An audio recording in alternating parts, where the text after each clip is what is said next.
നാടാകെ ഞെട്ടിത്തരിച്ച കവർച്ചയാണ് 20-ന് രാത്രി വളപട്ടണം മന്നയിലെ അഷ്റഫിന്റെ വീട്ടിൽ നടന്നത്. കുറുവ സംഘത്തെ വരെ സംശയിച്ച ആ കവർച്ചാ കേസിലെ പ്രതിയെ കണ്ടപ്പോൾ നാട്ടുകാർക്ക് അത്ഭുതമായിരുന്നു. വളപട്ടണം മന്നയിലെ അരി വ്യാപാരി അഷ്റഫിന്റെ വീട്ടിൽ നിന്ന് 300 പവനും 1 കോടി രൂപയും കവർന്നുവെന്ന വാർത്ത കേട്ടാണ് കഴിഞ്ഞ തിങ്കളാഴ്ച ഈ നാടുണർന്നത്. അന്നു മുതൽ സംസ്ഥാനത്ത് ആകെ ആകാംക്ഷയായിരുന്നു. കാരണം സ്വർണവും പണവുമടക്കം ഇത്രയും വലിയ കവർച്ച സംസ്ഥാന ചരിത്രത്തിൽ തന്നെ ആദ്യം. പിന്നിൽ ആര് എന്ന ആ ചോദ്യത്തിനാണ് പരാതി ലഭിച്ച് 7-ാം നാൾ പോലീസ് ഉത്തരം നൽകിയത്. പ്രതി അഷ്റഫിന്റെ വീടിന് തൊട്ടു പിറകിൽ തന്നെ താമസിക്കുന്ന സി ലിജേഷ്.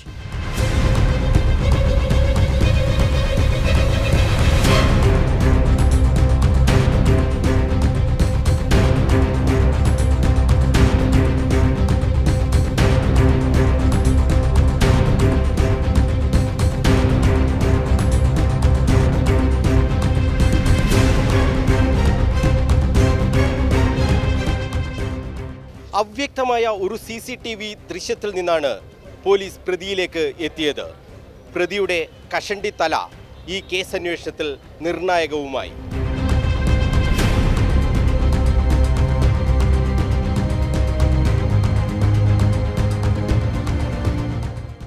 ഈ CCTV ദൃശ്യത്തിൽ നിന്ന് തുടങ്ങിയ അന്വേഷണമാണ് പ്രതിയിലേക്കെത്താൻ പ്രത്യേക അന്വേഷണ സംഘത്തിന് കരുത്തായത്. 100-ലധികം CCTV ദൃശ്യങ്ങളാണ് പോലീസ് പരിശോധിച്ചതെന്ന് city police commissioner Ajith Kumar. പ്രത്യേകം അന്വേഷണം ടീം സീൻ പരിശോധിച്ചു. ACP കണ്ണൂർ രത്നകുമാർ അദ്ദേഹത്തിൻ്റെ നേതൃത്വത്തിൽ ഒരു 20 മെമ്പേഴ്സ് ഒരു അന്വേഷണം സംഘം രൂപീകരിച്ചു.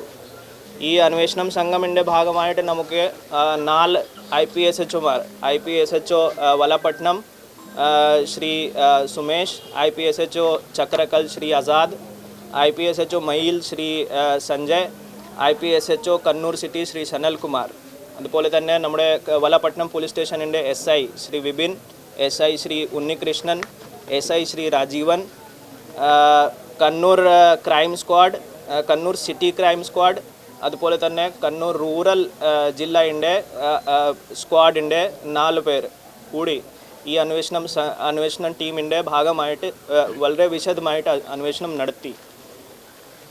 നടത്തിയത് അന്വേഷണത്തിൻ്റെ ഭാഗമായിട്ട് ഞങ്ങൾ ഏകദേശം 115 CDRകൾ വെരിഫൈ ചെയ്തു. പെട്ടെന്ന് വളരെ ഫാസ്റ്റ് ട്രാക്ക് ബേസിൽ CDR എടുത്തിട്ട് അതിൻ്റെ അനാലിസിസ് എല്ലാം നടത്തി. ഏകദേശം 100ഓളം CCTV ക്യാമറകൾ ഫുട്ടേജ് സംഘടിപ്പിച്ചിട്ട് കളക്ട് ചെയ്തിട്ട് അതിൻ്റെ ഒരു 24/7 ബേസിസിൽ വെരിഫിക്കേഷൻ നടത്തി. ഈ കേസ് ക്രൈം സീനിന് നമുക്ക് ഒരു CCTV ഫുട്ടേജ് കിട്ടിയിരുന്നു.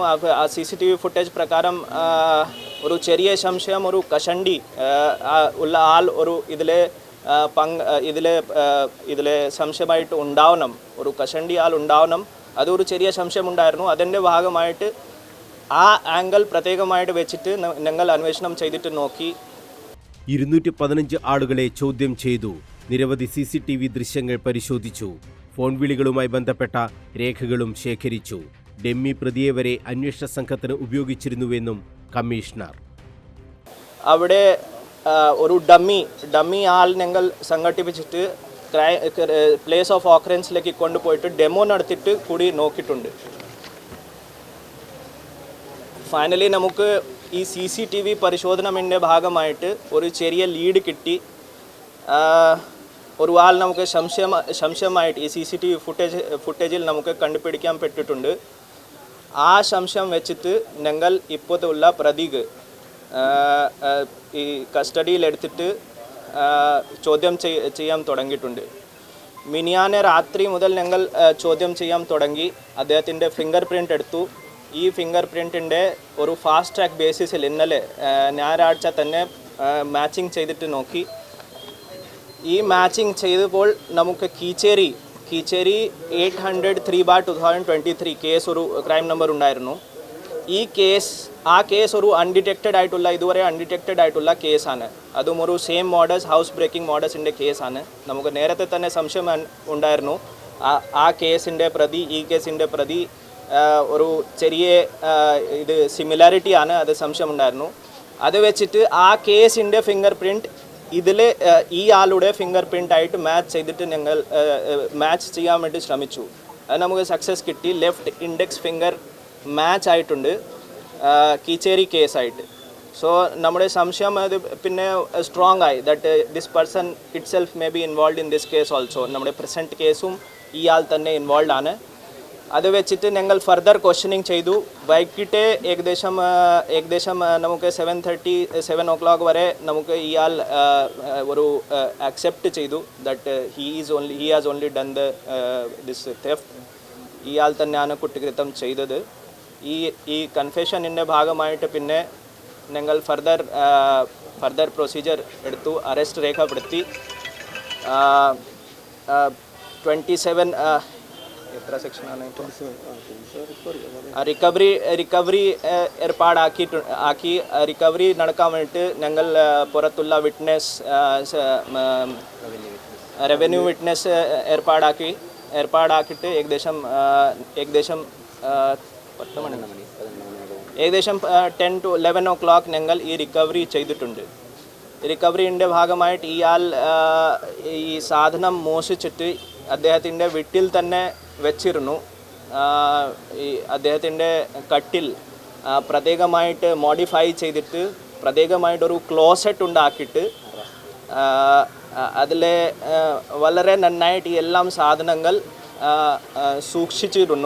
സൂക്ഷിച്ചിട്ട് നന്നായിട്ട് സീൽ ചെയ്തിരുന്നു.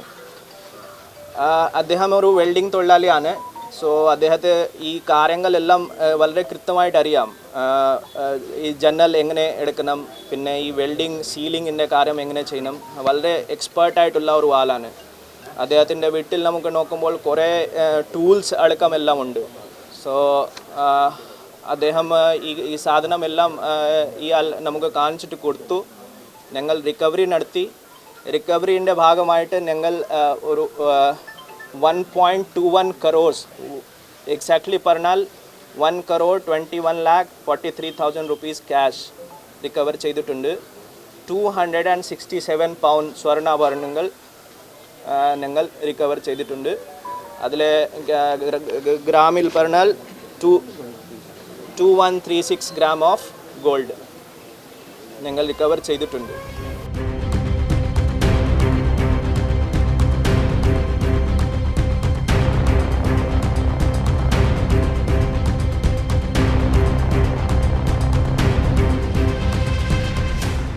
കീച്ചേരിയിൽ 1 വർഷം മുമ്പ് നടന്ന കവർച്ചക്കും പോലീസ് തുമ്മുണ്ടാക്കി. വളപട്ടണത്തിന് സമാനമാണ് കീച്ചേരിയിലും കവർച്ച നടന്നതെന്ന് മനസ്സിലാക്കിയ പോലീസ് അവിടെ നിന്നും കിട്ടിയ വിരലടയാളങ്ങളും അഷ്റഫിന്റെ വീട്ടിൽ നിന്ന് കിട്ടിയ വിരലടയാളങ്ങളും പരിശോധനക്കയച്ചു. രണ്ടും ഒന്ന് തന്നെ എന്ന് ഉറപ്പിച്ചു. ലിജേഷിൻ്റെതായിരുന്നു വിരലടയാളങ്ങൾ. കഷണ്ടിയുള്ള ആളെ കേന്ദ്രീകരിച്ചാണ് അന്വേഷണം മുന്നോട്ടു പോയതെന്ന് അന്വേഷണത്തിന് നേതൃത്വം നൽകിയ ACP TK രത്നകുമാർ പറഞ്ഞു. CCTV ദൃശ്യത്തിൽ നിന്നാണ് നീളമുള്ള കഷണ്ടിയോടുകൂടിയ ഒരാളാണ് കവർച്ചയ്ക്ക് പിന്നിലെന്ന് പോലീസ് തിരിച്ചറിഞ്ഞത്. നേരത്തെ സമാന കവർച്ചാ കേസുകളിൽ ഉൾപ്പെട്ട കഷണ്ടിയുള്ള ആളുകളുടെ മുഴുവൻ വിവരങ്ങളും ശേഖരിക്കേണ്ടി വന്നുവെന്നും ACP.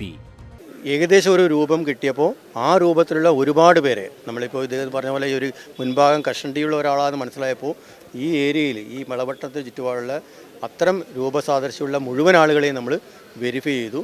അങ്ങനെ നെക്സ്റ്റ് ഒരു വിഷ്വലും കൂടെ കിട്ടിയപ്പോൾ ഇയാളുടെ രൂപവുമായിട്ട് ഒരു സാമ്യമുണ്ടായി. അങ്ങനെയാണ് ഇയാളെ മിനിഞ്ഞാന്ന് നമ്മൾ ചോദ്യം ചെയ്യാൻ വിളിച്ചു വരുന്നു. മിനിഞ്ഞാന്ന് രാത്രി മുഴുവൻ ചോദ്യം ചെയ്തു, പക്ഷേ അഡ്മിറ്റ് ചെയ്യാൻ പറ്റിയില്ല. ഇന്നലെ രാവിലെ വീണ്ടും അയാളെ വിളിച്ചു വരുത്തുകയാണ് ചെയ്തത്. വിളിച്ച് വന്ന് ഇന്നലെ വൈകുന്നേരം വരെയുള്ള ചോദ്യം ചെയ്യലാണ് ഈ കേസ് അയാൾ അഡ്മിറ്റ് ചെയ്തത്. വെൽഡിംഗ് തൊഴിലാളിയാണ് ലിജേഷ്. അതുകൊണ്ട് തന്നെ ഇത്രയും വലിയ കവർച്ചയ്ക്ക് പ്രതിയെടുത്തത് 40 മിനിറ്റ് മാത്രം. അഷ്റഫിന്റെ വീട്ടിൽ സ്വർണവും പണവും സൂക്ഷിച്ചത് ലോക്കറിലായിരുന്നു. ഈ ലോക്കർ അത്ര പെട്ടെന്നാർക്കും തുറക്കാൻ കഴിയില്ല. എന്നാൽ ലോക്കർ നിർമ്മാണത്തിൽ വരെ വൈദഗ്ധ്യമുള്ള ലിജേഷിന് ഇത് പെട്ടെന്ന് തുറക്കാൻ കഴിഞ്ഞുവെന്നും ACP വ്യക്തമാക്കി. ഇയാൾ ഈ ലോക്കർ സ്വന്തമായി ഉണ്ടാക്കാൻ കപ്പാസിറ്റിയുള്ള ഒരു വെൽഡറാണ് ഇയാൾ ഇത് ലോക്കർ ഉണ്ടാക്കാൻ അറിയാം. അപ്പോൾ ലോക്കറിൻ്റെ ഓൾമോസ്റ്റ് എല്ലാ ടെക്നിക്സും ഇയാൾക്ക് അറിയുന്ന ഒരാളാണ് ഇയാൾ. അറിയാം അയാൾ വളരെ ഈസി ആയിട്ട് തുറന്നതാണ് പറഞ്ഞത്. കവർച്ച നടന്നതിന്റെ പിറ്റേ ദിവസവും ലിജേഷ് അഷ്റഫിന്റെ വീട്ടിൽ എത്തിയിരുന്നു. കയ്യിൽ നിന്നും നഷ്ടപ്പെട്ട ഉളി വീണ്ടെടുക്കുക എന്ന ലക്ഷ്യത്തോടു കൂടിയാണ് പ്രതി എത്തിയത്. കവർച്ചയ്ക്ക് പ്രതി ഉപയോഗിച്ചത് ഒരു ഉളിയും കമ്പിപ്പാരയും മാത്രമായിരുന്നു. 20-ാം തീയതി രാത്രി 8:05 പ്രതി അഷ്റഫിന്റെ വീട്ടിൽ കയറിയത്. 40 മിനിറ്റിനകം പ്രതി പുറത്തിറങ്ങി. പിറ്റേ ദിവസവും പ്രതി ഈ വീട്ടിലെത്തി. രാത്രി 9:15 എത്തിയ പ്രതി 9:25 പുറത്തിറങ്ങി. മോഷണത്തിന് ഉപയോഗിച്ച ഉളി ഈ വീട്ടിൽ പ്രതി മറന്നുവെച്ചിരുന്നു. ഇതെടുക്കാനാണ് 2ാം ദിവസവും എത്തിയത്. എന്നാൽ അതെടുക്കാൻ പ്രതിക്ക് കഴിഞ്ഞിരുന്നില്ല. അന്ന് സ്വർണ്ണം എടുത്തിട്ടില്ല. അന്ന് അദ്ദേഹം ഈ ഒരു ഉളി ഉണ്ടായിരുന്നു, അയാൾ മിസ്സായി പോയത്. അതെടുക്കാനാണ് വന്നതെന്ന് പറഞ്ഞു. പക്ഷേ കുറച്ച് സമയം അയാൾ പേടിച്ചിട്ടാണ് പെട്ടെന്ന് ഇറങ്ങിപ്പോയതാണ് അയാളെ ചോദിച്ചപ്പോൾ മനസ്സിലായി. അത് അയാൾക്ക് കിട്ടിയില്ല. പോലീസിനെ ഏറെ വെല്ലുവിളി നിറഞ്ഞതായിരുന്നു ഈ കേസിന്റെ അന്വേഷണം. CCTVയിലെ അവ്യക്തതയായിരുന്നു ഇതിൽ പ്രധാന വെല്ലുവിളി. പ്രതി ട്രെയിൻ മാർഗം രക്ഷപ്പെട്ടിരിക്കാമെന്ന നിഗമനവും ആദ്യഘട്ടത്തിൽ ഉണ്ടായി. കോഴിക്കോട് മുതൽ മംഗലാപുരം വരെയുള്ള റെയിൽവേ സ്റ്റേഷനിലെ CCTV ദൃശ്യങ്ങൾ, ഫോൺ കോൾ ഡീറ്റെയിൽസുകൾ എന്നിവയും പോലീസിന് ശേഖരിക്കേണ്ടി വന്നു. ഇതെല്ലാം ദിവസങ്ങളെടുത്താണ് പോലീസ് പരിശോധിച്ചത്. കഴിഞ്ഞ ഒരാഴ്ച വിശ്രമരഹിതമായിരുന്നു സ്ക്വാഡിന്റെ പ്രവർത്തനം. പോലീസ് അന്വേഷണം നടത്തുമ്പോഴും പ്രതി ഒളിവിൽ പോയിരുന്നില്ല. പുതിയ തെരുവിലും തലശ്ശേരിയിലും കണ്ണൂരിലുമൊക്കെയായി പ്രതി ഉണ്ടായിരുന്നു. 2 വട്ടം പോലീസ് മൊഴിയെടുക്കാൻ വിളിപ്പിച്ചപ്പോഴും ഒരു ഭാവഭേദവുമില്ലാതെ പ്രതി സ്റ്റേഷനിലെത്തുകയും ചെയ്തു. ഈ കവർച്ചയ്ക്ക് ശേഷം നാട്ടുകാർ ആകെ ഭീതിയിലായിരുന്നു. കുറുവ സംഘത്തെ വരെ സംശയിച്ചതിനാലാണ് നാട്ടിലാകെ ഭീതി ഉണ്ടായിരുന്നതെന്ന് വളപട്ടണം പഞ്ചായത്ത് വൈസ് പ്രസിഡന്റ് ജംഷീറ പറഞ്ഞു. പറഞ്ഞപ്പോൾ നമുക്ക് വലിയൊരു അതിശയം തന്നെയാണെന്ന് തോന്നിയത്. പക്ഷെ ആദ്യം ഒരു സംശയം ഉണ്ടായിരുന്നു, ഇത്രയും വലിയൊരു കൂടുതൽ അടുത്തറിയുന്ന ആരെങ്കിലും ആയിരിക്കും ഇതിൻ്റെ പ്രതി എന്നുള്ളത് എല്ലാവരെയും പോലെ നമുക്കൊരു സംശയം ഉണ്ടായിരുന്നു. ദൂരെ നിന്ന് വന്ന നമ്മൾ ഇവിടുന്ന് കുറുവാ സംഘം എന്നൊക്കെ പറഞ്ഞിട്ട് ഒരു ചർച്ച ഉണ്ടായിരുന്നു. പക്ഷെ അതല്ലാന്നുള്ളത് നമുക്ക് ആദ്യം നാട്ടുകാരി എന്നുള്ള രീതിയിൽ ആദ്യം ഒരു ഉറപ്പുണ്ടായിരുന്നു, ഈ വീടുമായിട്ട് അടുത്ത ബന്ധം പുലർത്തുന്ന ആരെങ്കിലും ആയിരിക്കും എന്നുള്ളത്. അതിപ്പോൾ സത്യമായിട്ടാന്നുള്ളത് ഇപ്പോൾ ഇവിടുന്ന് അറിയാൻ പറ്റിയത് ഈ ഒരു കേസ് നടന്ന സമയത്ത് ആൾ അവിടെ ഉണ്ടായിരുന്നു എന്നാണ് അറിയാൻ പറ്റിയത്. അപ്പോൾ അങ്ങനെ ഒരു ഒളിവിൽ പോയിട്ടൊന്നും അറിഞ്ഞിട്ടില്ല. അങ്ങനല്ല, ഈ ഒരു കവർച്ച നടന്നതിന് ശേഷം ഇയാൾ ഇവിടുന്ന് നാട് മാറിയിട്ടൊന്നും ഉണ്ടായിട്ടില്ല. അപ്പോൾ ആർക്കും അങ്ങനെ സ്വാഭാവികമായിട്ട് അങ്ങനെ ഒരു സംശയം തോന്നൂലല്ലോ. ഇപ്പോൾ എല്ലാവർക്കും ഇപ്പോൾ ഒരു അതിശയമാണ് ഉള്ളത് ഇയാളാണ് എന്ന് അറിഞ്ഞപ്പോൾ. പ്രതിയെ പിടികൂടിയ പോലീസിന് അഭിനന്ദനവുമായി വൻ ജനാവലിയാണ് വളപട്ടണം പോലീസ് സ്റ്റേഷനിൽ എത്തിയത്. ലഡു വിതരണവും നടത്തി. പോലീസിനെ വാനോളം പുകഴ്ത്തി നാട്ടുകാർ. പോലീസിന് അഭിനന്ദനവുമായി KV സുമേഷ് MLAയും സ്റ്റേഷനിൽ എത്തിയിരുന്നു.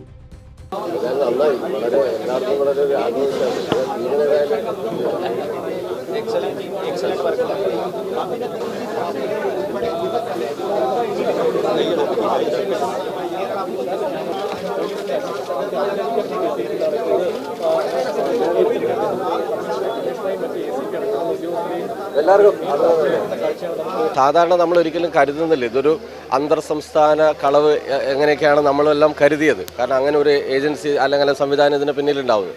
പക്ഷേ ലോക്കലായിട്ടുള്ള ഒരാൾ തന്നെയാണ് ഇത് ചെയ്തതെന്നുള്ളത് ഇതിലേക്ക് കാര്യങ്ങൾ വന്നല്ലോ. ഒരു അവിശ്വസനീയമായ, നമുക്ക് ആദ്യം കേട്ടപ്പോൾ വിശ്വസിക്കാൻ പറ്റില്ല, പക്ഷേ പോലീസ് വളരെ കറക്റ്റായി.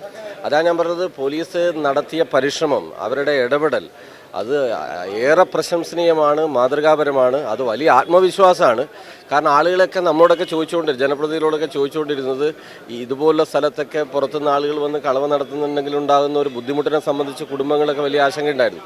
പക്ഷേ ആ ആശങ്ക ദൂരീകരിക്കാൻ കഴിഞ്ഞു. മാത്രമല്ല വളരെ പെട്ടെന്ന് സയൻറ്റിഫിക്കായി കഠിനമായ പരിശ്രമത്തിലൂടെ നന്നായി ഒരാഴ്ച കൊണ്ട് അവർ കണ്ടെത്തി എന്നുള്ളത് അങ്ങേയറ്റം പ്രശംസ അർഹിക്കുന്ന ഒരു കാര്യമായിട്ടാണ് ഞങ്ങൾക്ക് തോന്നുന്നത്. City police commissioner Ajith Kumar, rural SP Anuj Padwal എന്നിവർ അന്വേഷണത്തിന് നേതൃത്വം നൽകി. ACP TK Ratnakumar, Valapattanam inspector TP Sumesh, city inspector K Sanilkumar, Chakkarakkal inspector MP Azad, Mayil inspector Sanjay, Valapattanam SIമാരായ TM Vipin, P Unnikrishnan, Suresh, M Ajayan, Kannapuram SI Rajeevan, Shaji, ASIമാരായ C രഞ്ജിത്ത്, സ്നേഹേഷ്, ഷാജി, സീനിയർ CPOമാരായ Sajith, Nasar, Sanal, Kiran, Binoy, Shijo Augustine, NM Ashraf, Naufal Anchillath, CV Rajeesh എന്നിവരാണ് ഈ അന്വേഷണ സംഘത്തിൽ ഉണ്ടായിരുന്നത്. നാടൊന്നാകെ പുകഴ്ത്തുകയാണ് പോലീസിന്റെ ഈ അന്വേഷണ മികവിനെ. അവർക്ക് ആത്മവിശ്വാസം നൽകുന്നതാണ് പോലീസിന്റെ ഈ അന്വേഷണ രീതിയും. വളപട്ടണത്ത് നിന്നും ക്യാമറമാൻ ബിജു അഴീക്കോടിനൊപ്പം മനോജ് മയ്യിൽ, കണ്ണൂർ വിഷൻ.